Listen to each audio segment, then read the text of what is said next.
দেখেন সাতক্ষীরা জামাতের লোক মেয়ে সহ এখানে ধরা খাইছে।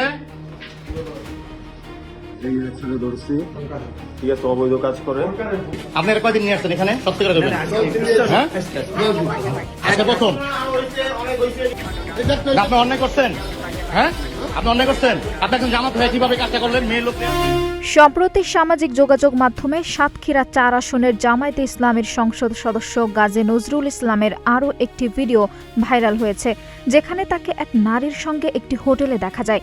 ভিডিওতে দেখা গেছে স্থানীয় কিছু লোক হোটেল রুমের ভেতর এমপির সঙ্গে ওই নারীকে হাতে নাতে ধরেন এবং তাকে জিজ্ঞাসাবাদ করেন। ভিডিওটি প্রকাশের পরপরই এটি ইন্টারনেটে ব্যাপক আলোচনার জন্ম দেয়। সম্প্রতি তার বেশ কয়েকটা ভিডিও অনলাইনে আলোড়ন সৃষ্টি করেছে। এই ঘটনার প্রেক্ষিতে ওই এমপির ব্যক্তিগত জীবনের বিভিন্ন বিষয় নিয়ে সামাজিক যোগাযোগ মাধ্যমে নানা প্রতিক্রিয়া তৈরি হয়েছে।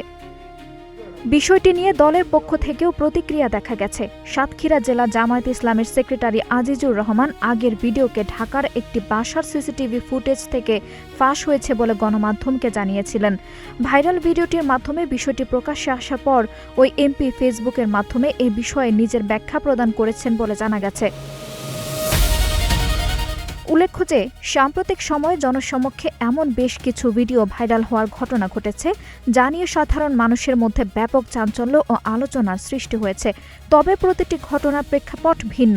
এর আগে বিভিন্ন রাজনৈতিক ও ধর্মীয় নেতার ব্যক্তিগত কর্মকাণ্ড নিয়ে নানা সময়ে বিতর্ক তৈরি হয়েছে, যা স্থানীয়দের নজর কেড়েছে এবং প্রশাসনিক ও সাংগঠনিক তদন্তের আওতায় এসেছে। এই ভিডিওটির ক্ষেত্রেও সত্যতা যাচাই এবং ঘটনার প্রকৃত কারণ নিয়ে জনমনে প্রশ্ন উঠেছে। স্থানীয় প্রশাসন বা আইনশৃঙ্খলা রক্ষাকারী বাহিনীর পক্ষ থেকে এ বিষয়ে কোনো আনুষ্ঠানিক তদন্তের খবর এখন পর্যন্ত বিস্তারিতভাবে প্রকাশিত হয়নি। তবে ঘটনাটি নিয়ে রাজনৈতিক অঙ্গনে বেশ তোলপাড় চলছে। আঞ্জুম হক আরবি, নাগরিক প্রতিদিন।